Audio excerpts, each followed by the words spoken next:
Is the slide visible? No, sir. No. No, Okay. sir. Okay.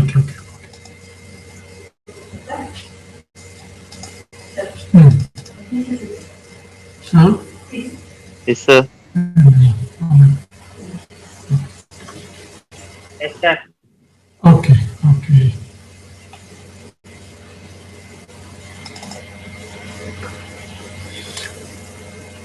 This is where I had stopped yesterday. So, the difference between microfinance and macrofinance. Okay. In microfinance, it is individual focused. Okay, the individual customers, individual persons are given importance, and especially the poor these days. Okay, and in microfinance, it is operating at the regional or national level, and it is concerned with the overall economy. Microfinance, it is individual people, individual businesses, okay? And macrofinance, it is at the national level or the regional level. So overall economy is the focus of macrofinance. Microfinance includes microcredit, micro savings and micro insurance. Here micro refers to small, okay, small amount of credit, maybe a couple of lakhs, thousands and so on, microcredit, or hundreds and so on, microcredit, micro savings and micro insurance. Now macrofinance deals with drafting the policies. What is the policy of the government to take up some developmental activities, okay? Initiating subsidy programs, generate employment, maybe through Udyog Khatra Yojana, rules and regulations concerned with the business at the national level, and so on. So it is always at a larger level with entire economy in focus, but microfinance, it is all small level credit, insurance, savings, and so on. Example for microfinance, borewell loan, but macrofinance, construction of a dam. It needs crores of rupees. Another example for microfinance is agri-clinic loan. Agri-clinic is the one which is established to help the farmers, maybe at the village level or at the panchayat level, maybe taluka level, and so on. Agri-clinic loan, it is smaller one. And Udyog Khatra Yojana, MG Narega, is macro level. It covers the entire nation or entire state. Here, microfinance, the aim is livelihood security to individuals. The goal is ensuring livelihood security to the individuals, and macrofinance, the goal is overall economic development of the state or economic development of the country. And who are all the players in microfinance? It is microfinance institutions, self-help groups, Swasahaya Sangagalu, okay, self-help groups, NGO, that is non-governmental organizations, credit societies, regional rural banks, commercial banks, cooperative societies, and so on. Okay, these are all the players in microfinance. And macrofinance, it is the governments, state government, central government, government of the union territory, and so on. Governments, local authorities, maybe Gram Panchayat, then Jilla Panchayat, Taluk Panchayat, and so on.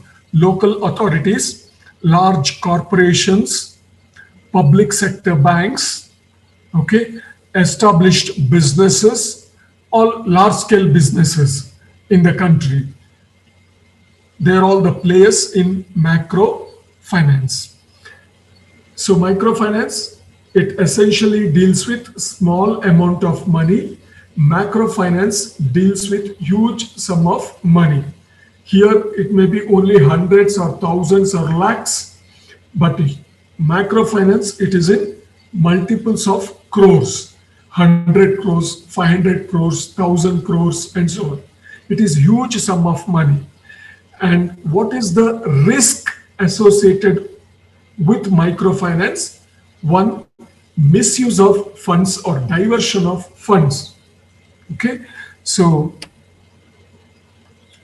somebody in the village, in the rural area, may take a loan for crop cultivation, but use that money for daughter's marriage. Diversion of funds, misuse of funds. Maybe somebody takes a house building loan for construction of the house, but he doesn't use the money for construction of house, but he invests it somewhere else. Misuse of funds. Okay, then default. A person takes a loan but doesn't repay the loan. Okay, that is default. These are some of the risks involved in microfinance. When it comes to macrofinance, okay, what are the risks involved? One is failure of the programs. Okay, investing crores of rupees, but the work is not completed. Work is not taken up. You have read about, heard about, watched many TV shows where they have shown corruption to the tune of hundreds of rupees. Okay, failure of the programs.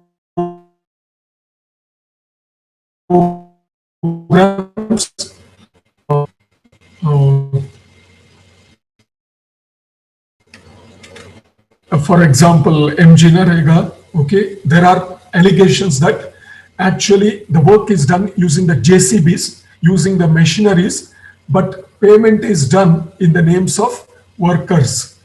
But there were no workers, entire work was done using the machines. So these are all poor implementation of the programs. So these are some of the differences between microfinance and macrofinance. Okay. What is the need for agriculture finance? This is called the vicious cycle of poverty.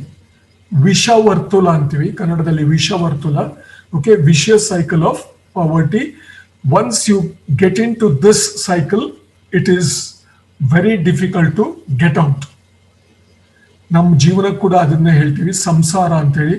ಸಂಸಾರ ಅಂತ ಹೇಳಿದ್ರೆ ಇದೇ ತರನೇ cycle of births and rebirths, deaths, and so on. So it is very difficult to come out. Similarly, in the agriculture sector also, we find farmers face vicious cycle of poverty. Suppose there is low productivity. Okay, ಉತ್ಪಾದಕತೆ ತುಂಬಾ ಕಡಿಮೆ ಇರುತ್ತೆ. The yield would be very low productivity. Because of low productivity, production would be low production. Because of low production, income would be low. Farmers get low income. Because of low income, there would be low savings. ಉಳಿತಾಯ ಕಡಿಮೆ ಇರುತ್ತೆ. Low income leads to low savings. Because of low savings, there is low capital. Okay, capital here, say, other than land, all the inputs that we use, long-term inputs, say borewell is capital, a tractor is capital, silkworm rearing shed, okay, it is capital, bullocks capital, cow capital, okay, they're all capital. Except for land and human labor, everything else is capital. So low capital because of low savings, and because of low capital there would be low investment, and because of low investment, low adoption of technology. And since well-developed technology cannot be adopted, low productivity. So this cycle goes on and on. To break this vicious cycle of poverty, we need capital. Okay, Excuse me, so sir. yeah, Sir, why that land and the labor are not considered as capital, sir? I think I have already mentioned this earlier in the class. Land is a natural gift. It is a gift of nature. Capital is man-made. Capital is something which is produced by man. Human labor, it is not man-made. He doesn't create it. Land is not created by human being. Okay, so those two are not capital. Other things we treat them as capital. Okay, so now injecting capital in terms of loan. Banks, cooperative societies, they provide loan. So with the loan amount, you can inject capital. You can purchase machineries. You can purchase equipments. You can purchase fertilizers. You can purchase quality seeds. They are all capital. Okay, so inject capital, and that is the role of agricultural finance. Okay, now once you inject capital into this cycle of poverty, what happens? Now from vicious cycle we move to virtuous cycle. That is vicious cycle of poverty. Here it is virtuous cycle of prosperity. Okay, so when you inject capital, it leads to higher productivity. Higher productivity leads to higher production. Because of higher production, the income level increases. When the income level increases, there would be higher savings. Higher savings helps in higher investment and higher productivity, higher production, higher income, and so on. So then the farmers will be in this virtuous cycle of prosperity. So I repeat, this is the role of capital, agricultural finance. Okay, I think with this I complete the chapter on banking. If there are any other questions, the student who asked why land and human labor is capital, is it clear now? Yes, sir, cleared. Okay, thank you. Any other questions? Otherwise, I'll move to the next chapter, that is public finance. Okay.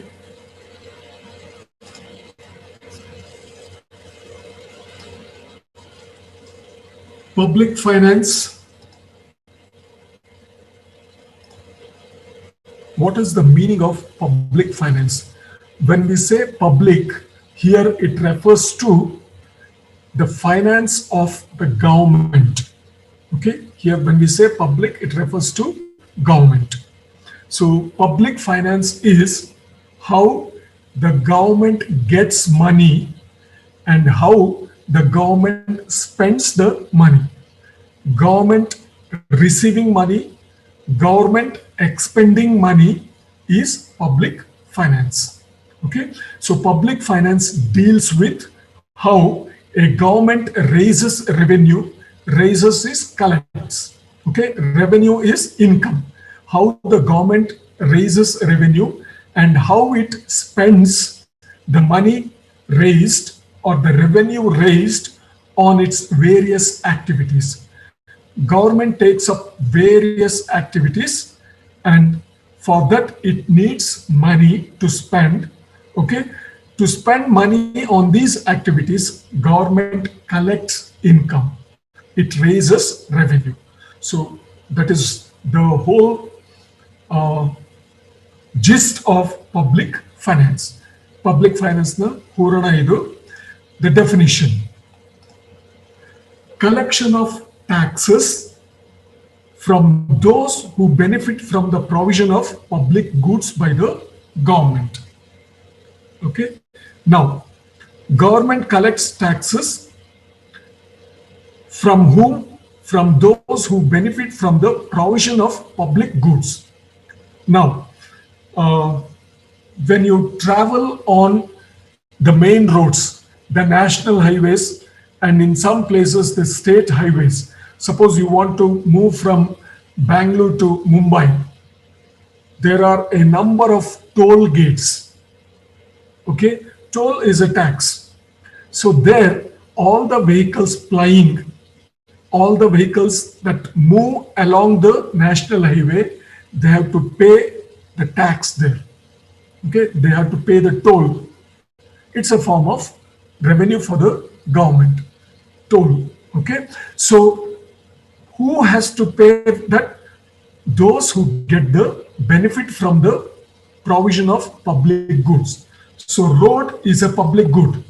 Okay, so those who make use of that public road, they have to pay the toll.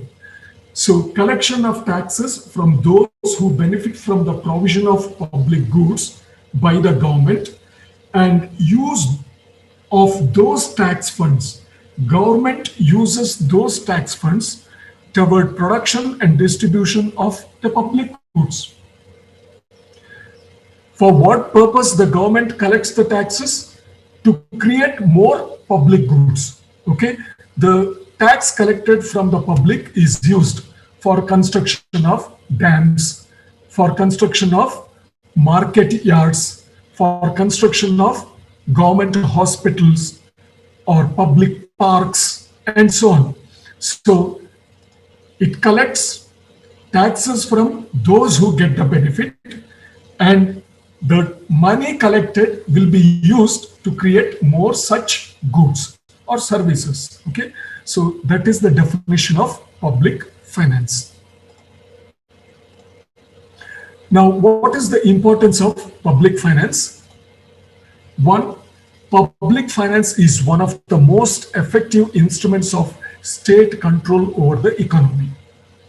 Now, if the economy has to move in right direction, in an expected direction, then somebody has to control it.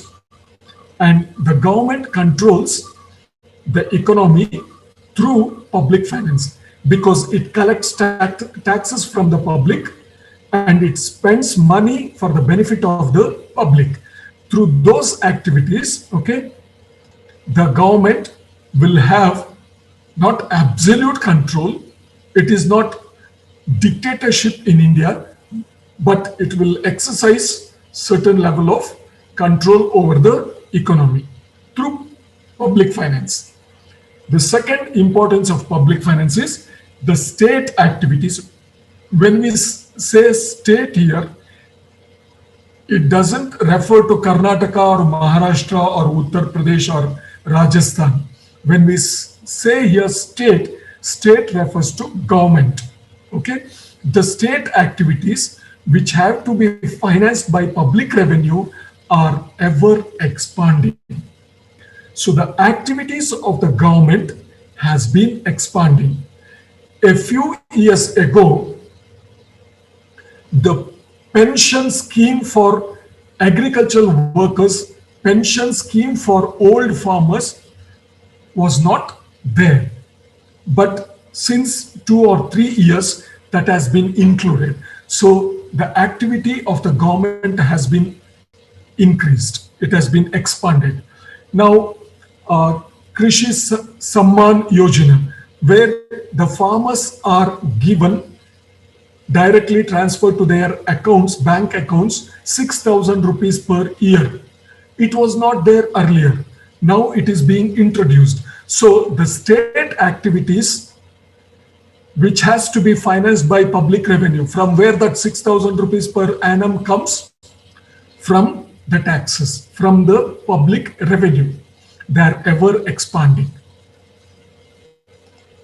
Okay, this has added to the importance of public finance. Then third one is growing significance of fiscal policy in tackling economic problems. Now, economic problems are also multiplying. They are also increasing. Okay, they have to be tackled. They have to be addressed through fiscal policy. Okay, through fiscal policy. Now, when we say fiscal, FISCAL, here, fiscal, it refers to something related to tax. Those aspects which are related to tax are called fiscal. So fiscal policy, tax policy in tackling the economic problems has also increased the importance of public finance. Now, GST has been brought in. Okay, GST, we'll come to that later on in detail. GST has been brought in. Income tax is varied every year and so on. So fiscal policy is also changing every year. Okay, so because of these, and fiscal policy is very much needed to raise revenue, to collect revenue by the government. So these are in brief the importance of public finance. So public finance has two branches. One is public revenue, that is income, and the other one is public expenditure, spending by the government. First, we'll take up public revenue, how the government raises revenue, collects revenue, and then in brief, we'll deal with public expenditure. Okay, so first, the public revenue. Meaning of public revenue, you already know, the revenue or the income collected by the government to meet the expenditures of its activities undertaken to achieve its goals. What is the most important goal? It is the economic welfare of the society. It is the economic welfare of the country, economic, social, and all. In general, it is the welfare of the society or welfare of the country. Okay, that is the major goal, and to achieve that goal, government needs income, revenue. Okay, so that is public revenue. Government revenue is broadly classified into tax revenue and non-tax revenue. Tax is the major one. There are other types of revenue, income to the government. We will go through all of them. Okay, tax revenue and non-tax revenue. Tax revenue includes, when we say tax, it includes direct taxes and indirect taxes. Direct taxes means those taxes which are paid by the individuals or the companies or the business establishments to the government. So directly from the taxpayer to the government, that is direct tax. Okay, there is no intermediary between. Now, examples for direct taxes are income tax, wealth tax, gift tax, etc. Okay, so what is income tax? What is wealth tax? What is gift tax? We'll take up them in the coming slides. Okay, first and foremost, direct taxes, income tax. Okay, income tax is tax paid by the individuals based on their income, annual income. Okay, so income tax slabs for resident individual below 60 years of age. Resident individuals are the Indians who are living in India, who are residing in India. So what is the slab? Okay, slab is the compartmentalization. What is different levels of income for which the income taxes apply. Okay, now net income range. why do we say net income range? Suppose I see the name here, Dilip Kumar. Okay, Dilip Kumar's annual income is 3.5 lakhs, 3.5 lakhs, his income. Okay, but he need not pay income tax for the entire 2.5 lakh rupees. There are some exemptions. Okay, now suppose he has taken housing loan. Okay, he has taken loan for construction of house, and on the loan he pays interest. That interest is not considered for calculating the income tax. And suppose there is a calamity. Okay, there is drought, there is floods, there is earthquake, tsunami, or something. And Dilip Kumar, he contributes, say, 1 lakh rupees to Prime Minister's Relief Fund to help the victims of those calamities. There is some income tax exemption on the contribution made to that. So that amount would be deducted. Okay, after deducting all those, whatever tax rebates are there. Okay, so if after deducting all the rebates, if the net income is up to 2.5 lakhs, below 2.5 lakhs, then the individuals, the person need not pay any income tax. Okay, income tax is nil up to 2.5 lakh rupees of net income. Now, any income above 2.5 lakhs, so 2.5 lakhs and 1 rupee above, okay, up to 5 lakh rupees, the income tax rate is 5%. Okay, income tax rate is 5%. Now, how much it is? Suppose after deducting everything, Dilip Kumar's income is 2,51,000 rupees, 1,000 more. Limit is, okay, the limit is 2.5 lakhs, but his income is 1,000 rupees more than the lower limit. Now, Dilip Kumar has to pay 5% of that additional extra 1,000 rupees. He doesn't have to pay tax for entire 2,51,000 rupees. It is only 1,000 rupees for which he has to pay the tax.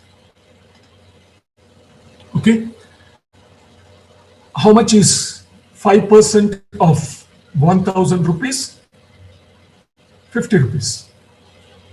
5 rupees per 100 rupees. So 1,000 rupees, 50 rupees. So his income tax will be 50 rupees. Now, in addition to that, he has to pay health and education cess, 4%. 4% of the income tax that is calculated. 4% on 50 rupees. Okay, that is health and education cess. This amount, 4% on the cess, the additional tax, this cess will be used for health and education purpose in the country. And every year it need not be health and education. Sometimes, suppose next year the government decides 4% cess for a COVID-19 pandemic. Okay, expenditure on treating all the corona patients or to fight against the corona. That is possible. Okay, then the next one. Sir, can you again explain the cess one? Health and education says that amount will be used by the government for the purpose of education and health in the country. Sir, I am asking like that 5% of 1,000 rupees of Dilip has to be paid like 50 rupees. So 4% on 50 rupees is 2 rupees. So Yes. 2 extra is to pay from that 1,000 rupees extra that he had earned, or it is from the 5% that 50 rupees it will be deducted directly. No, it is, no, it will not be deducted. Okay, individuals have to pay. I have to pay.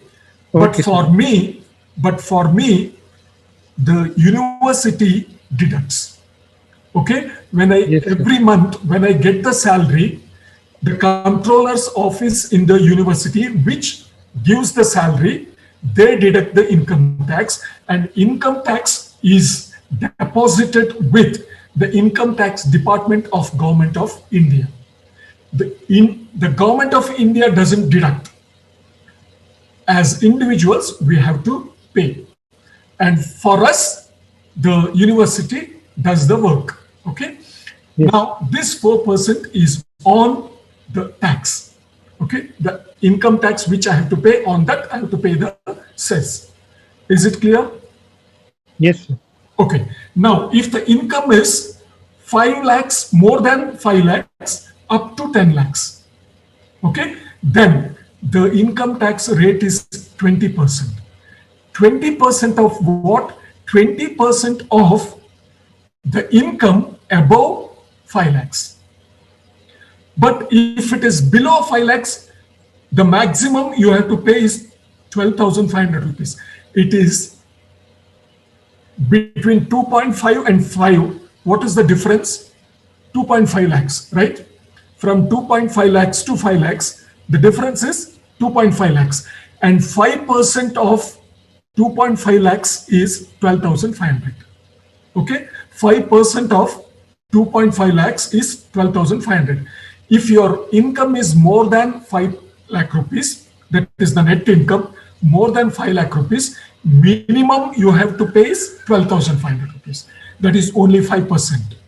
And any income above 5 lakhs, the rate is 20%.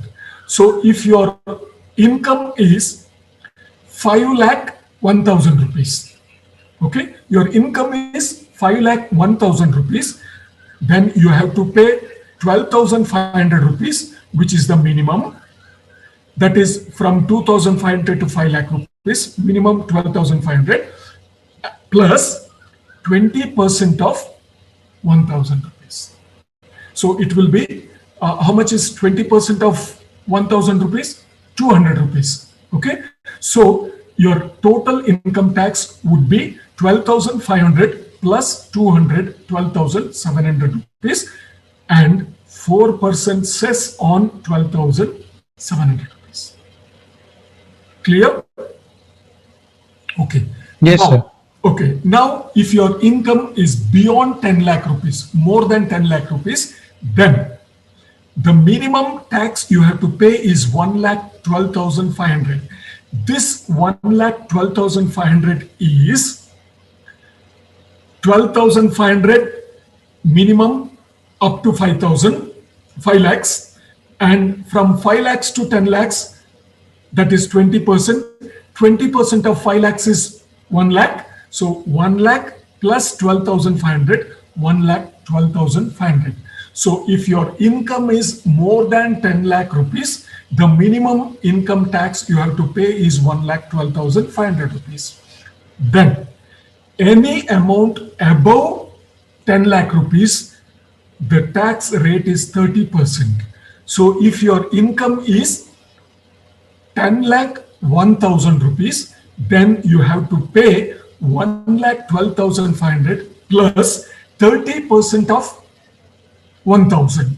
So that is 300 rupees. So your total income tax would be 1,12,800 rupees plus cess of 4,000. This is the slab, and this is not fixed. Every year, every budget they announce, and there may be changes, but it is not compulsory that every year they have to change. But usually they make changes here. This is only up to 60 years of age. If a person is beyond 60 years of age, he'll be a senior citizen, okay? Then there'll be some concessions in the tax rates. He need not pay the same tax. Same tax rate does not apply to senior citizens, and for women, there may be some other concessions. This is only for those who are up to 60 years of age. Now I'll move to the next one. I hope it is clear. Then, second one is wealth tax. It is on the property. It is on the assets. Okay? A direct tax which is imposed on every individual Hindu undivided family. In Kannada, we call it as Avibhakta Kutumba, where all the siblings, okay, grandfather, uncles, father, mother, aunties, cousin sisters, okay, they all live under one roof. Avibhakta Kutumba, Hindu undivided family, and senior most person in the family will be the head of the family, and all the property will be in his name. That is Hindu undivided family. So for every individual, Hindu undivided family and companies, business establishments, at the rate of 1% of the amount by which the net wealth of all the assets, the property, exceeds rupees 30 lakhs. This wealth tax was there up to 2015-16. 2015-16, who was the finance minister? It was Arun Jaitley, right?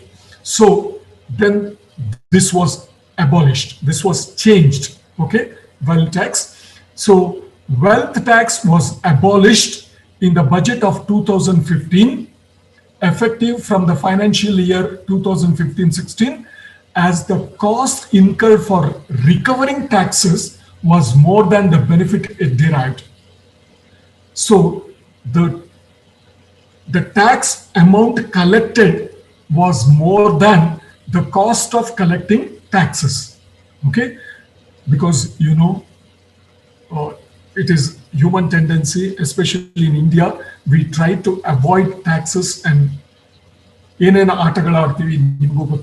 okay? So because of that, the cost of tax collection was more than the value of tax collected, so it was abolished. But instead of that, what the government did was, as an alternative to the wealth tax, the finance minister hiked the surcharge, that is additional cess, okay, tax, additional one, surcharge from 2% to 12% for the super rich section. So under wealth tax, now only the super rich persons need to pay amount. It is called the surcharge. It varies from 2% to 12% depending upon the value.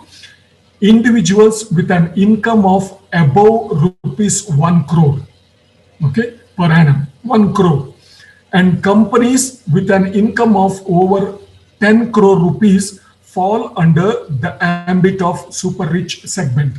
So the individuals with an income of more than 1 crore rupees and the companies with an annual income of say 10 crore rupees, they are considered as super rich and they have to pay 2% to 12% as surcharge of the value of the assets. Okay.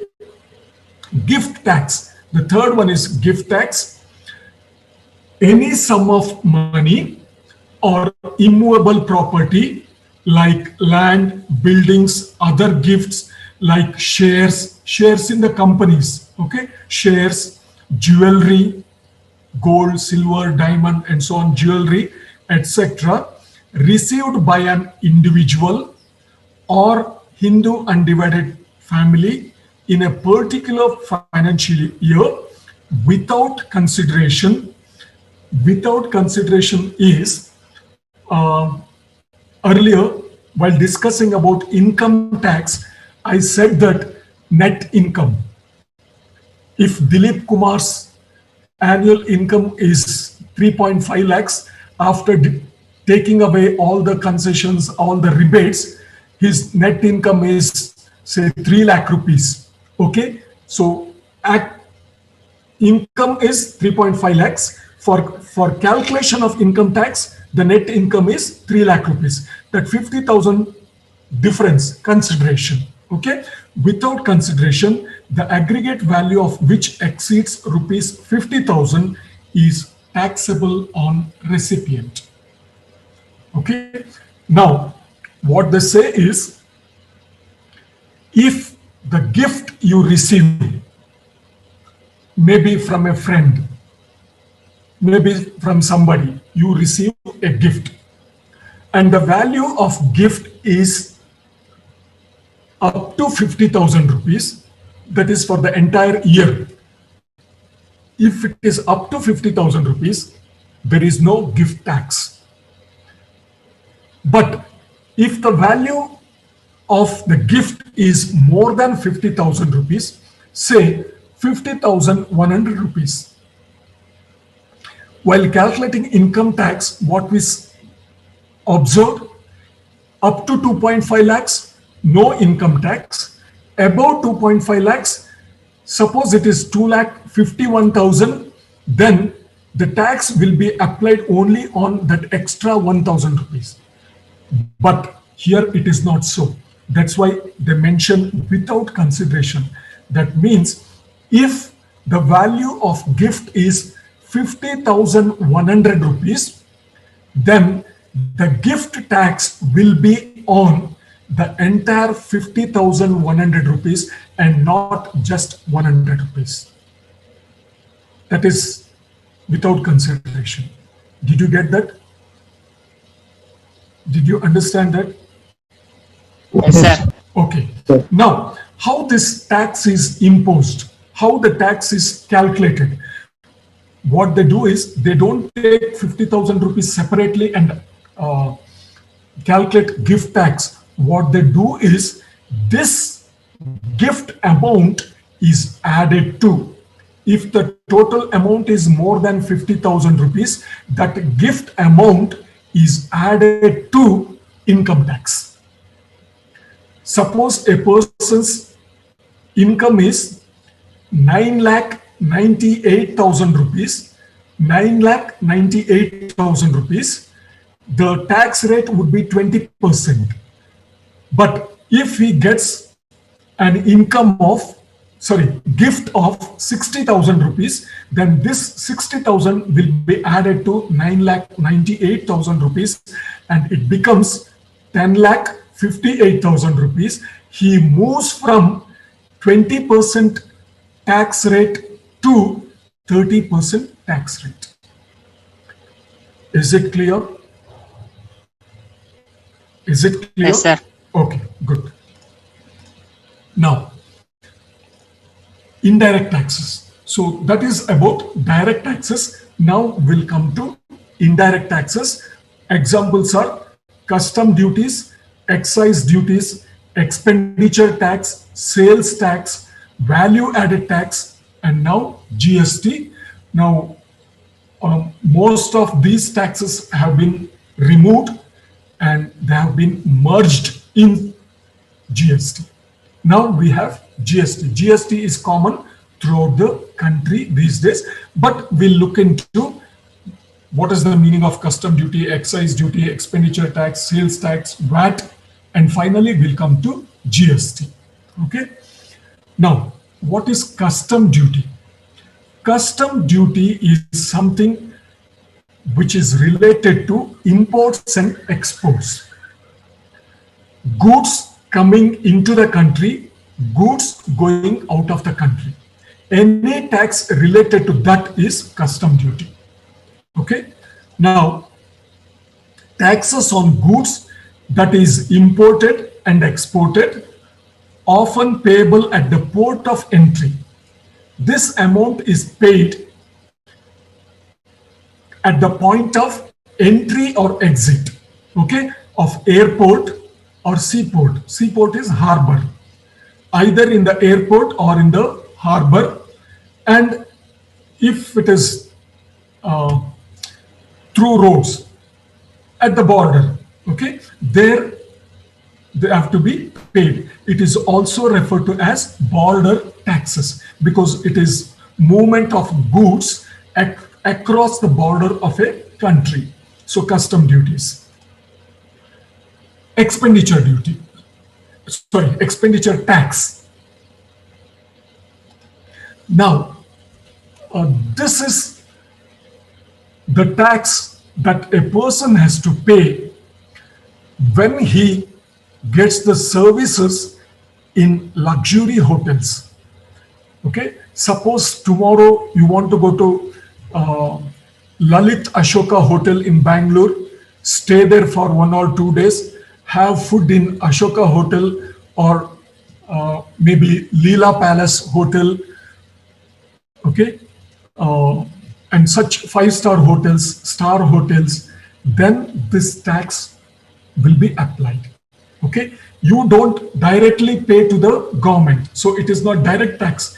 You pay the tax through that hotel. That's why it is indirect tax. Okay. Now, levy is imposing or collecting. Okay, levy of a tax on expenditure or consumption incurred in certain hotels. That is expenditure tax. Suppose if the room rent of a hotel is more than 3,000 rupees per day, then you have to pay the tax, 10% expenditure tax. If in the hotels of such level, okay, if you go and eat there, drink there, then you have to pay an expenditure tax of 15%. So when you receive the bill in such hotels, the tax will be added to your whatever bill is there. Okay, so your expenditure on the food items, your expenditure on the room rent, plus in addition, this expenditure tax of 10% or 15% would be added. It is an indirect tax. Then excise duties. This is the tax charged on goods produced within a country. Within a country, it is excise duties. Import and export, it is custom duties. Excise duty within, so it is called as inland taxes, and custom duties, it is across the border, so it is called as border taxes. Excise duty is either per unit tax.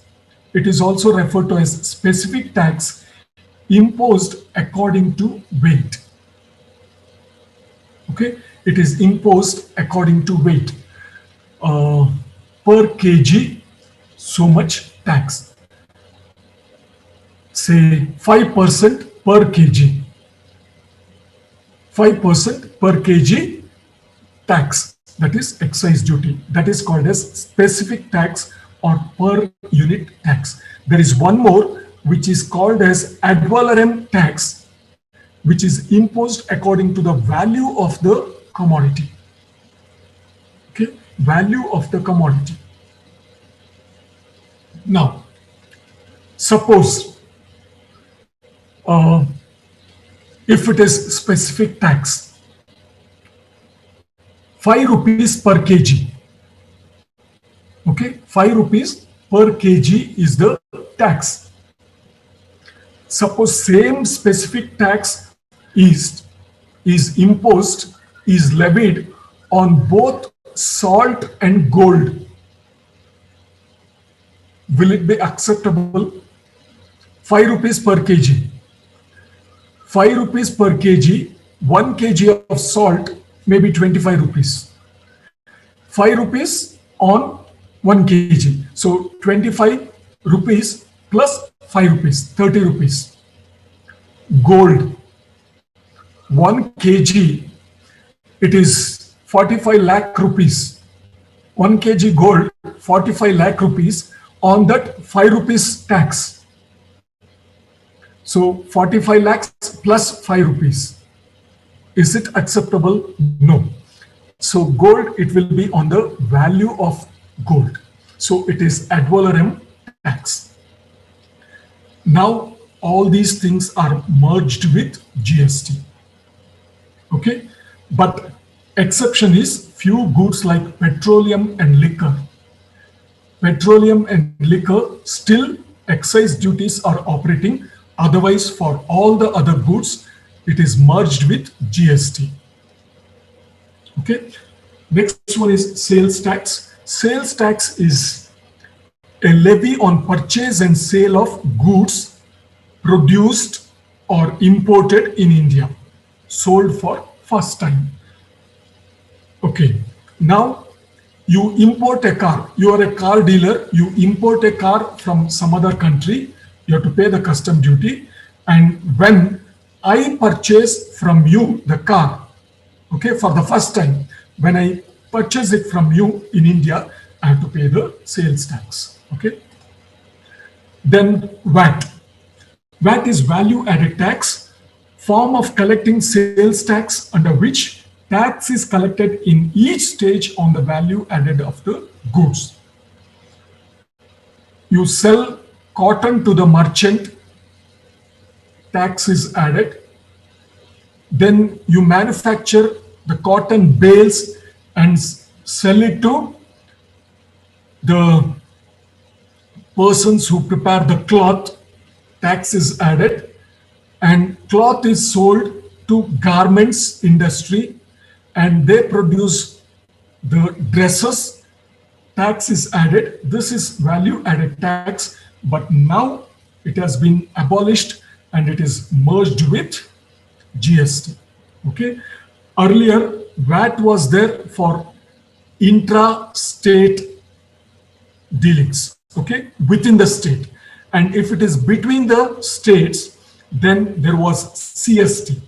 CST is another form of VAT where it was interstate, between the states. It was called central sales tax. But now this also has been abolished and now we have the GST. Goods and services tax. It is a value added tax which has replaced all indirect taxes levied on goods and services. GST is a comprehensive indirect tax because it includes custom duties, excise duties, sales tax, VAT, everything. Okay, it is a comprehensive indirect tax on manufacture, sale, and consumption of goods and services throughout India. So it is common throughout India. GST is one indirect tax for the whole nation, which will make India one unified common market. Okay, entire India is one common market. GST is a single tax on the supply of goods and services right from the manufacturer to the consumer. Okay, credits of input taxes paid at each stage will be available in the subsequent stage of value addition.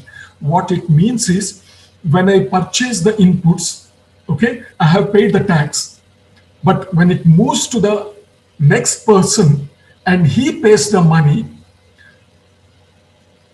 my tax contribution is only for the value addition I have done. Suppose I have purchased cotton from some merchant, I have paid the tax, and I have converted that cotton, raw cotton, into cotton bales. That is my value addition. My contribution will be that conversion of raw cotton into bale, and the next person pays the tax. I'll get back the tax I have paid to the cotton merchant. So my or my expenditure in terms of tax is only on the value of my contribution, that is conversion of raw cotton into bale. So I won't lose. And the final consumer will be paying only the last part of the tax. The final consumer will thus bear only the GST charged by the last dealer in the supply chain.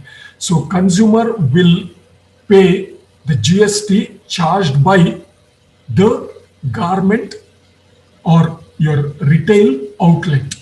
Okay, so other taxes, they have been recovered by the individuals at different stages. So with a set of benefits at all the previous stages. So everyone gets back the tax amount he has paid for the previous stage.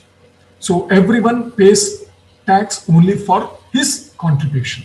Okay. I think I'll stop here. And other things. This we talked about the taxes. Non-tax revenue is that.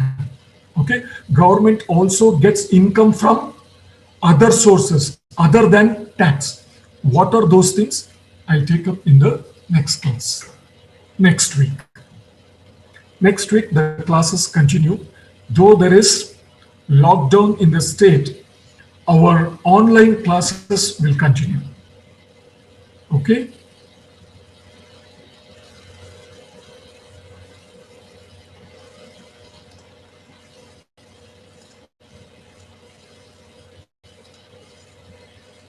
If there are a couple of questions, I'm ready to answer. Excuse me, sir. Yeah. Sir, if in the gift tax, the gift tax should be like the gift should have means a proper value, like it should have a statement from any recognized party, like if a person wins in a crorepati KBC, so he would have to pay the tax. But if anyhow, if an individual is giving gift to anyone, then he don't have to pay for whatever the amount of that gift is. He has to pay, okay, except suppose you get gift on the day of your marriage, okay, all your friends and relatives, they all come and give you covers, okay, with money in that 500 rupees, 1000 rupees, you get some amount, and somebody gives you 1 lakh rupees, maybe your maternal uncle or somebody, that is not included in this, okay, gift tax. Otherwise, yes, if somebody, okay, somebody because of old age, he wants to distribute all his wealth among his relatives, or he wants to give it to somebody, and he gives 1 lakh rupees to somebody, Dhansena, okay. He gives 1 lakh rupees to Devendra Dhansena, he gives 2 lakh rupees to, say, Gautami M, and so on. Then that comes in the ambit of, okay, your gift tax. The thing is, we try to avoid it. That is our mindset. Okay, we try to avoid it. That's why these days the government is insisting on all online transaction through banks. Okay, you want to make any transfer, make it through bank. So if you make the transfers through bank, every details of your bank transaction will be with the income tax department. Yes, sir. Yeah. Thank you, sir. Okay. In the chat box, there is a question by Gagan SM.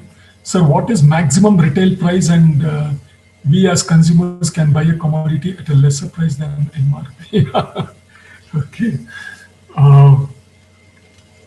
If you want to buy at a price less than MRP, you have to go to a shop where they give all the concessions like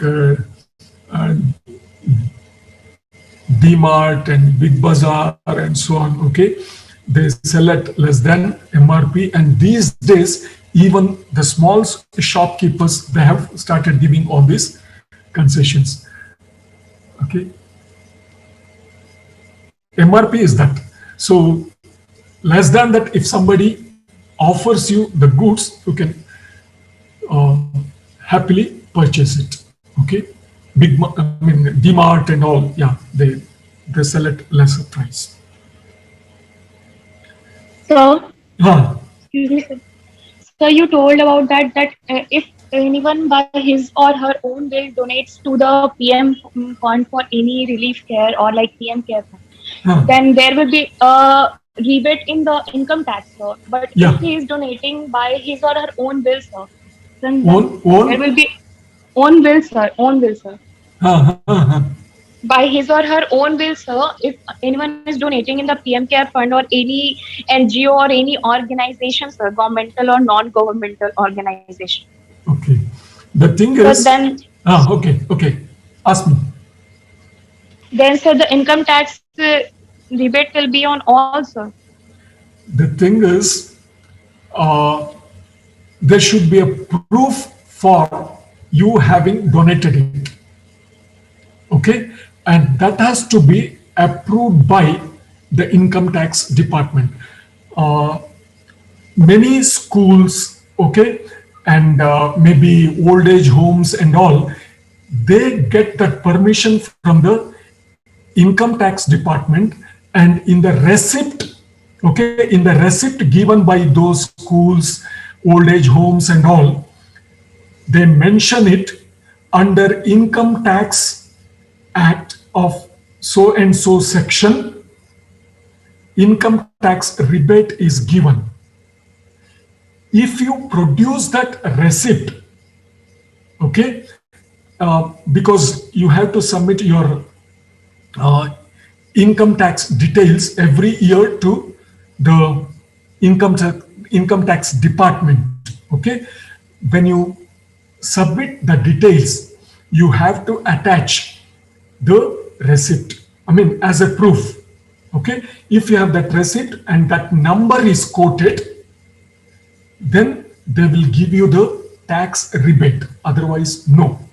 If I just now corona pandemic is going on, I prepare food packets or I donate 1 lakh rupees to I go to a slum and distribute 1 lakh rupees to the people there to help them during the corona pandemic, and then when I submit my income tax details, okay, and if I say I had donated 1 lakh rupees to the poor people in my surroundings, it will not be accepted.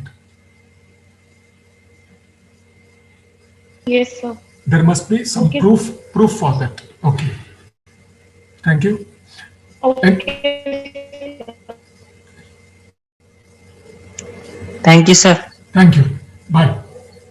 Bye, sir. Bye, sir. Bye.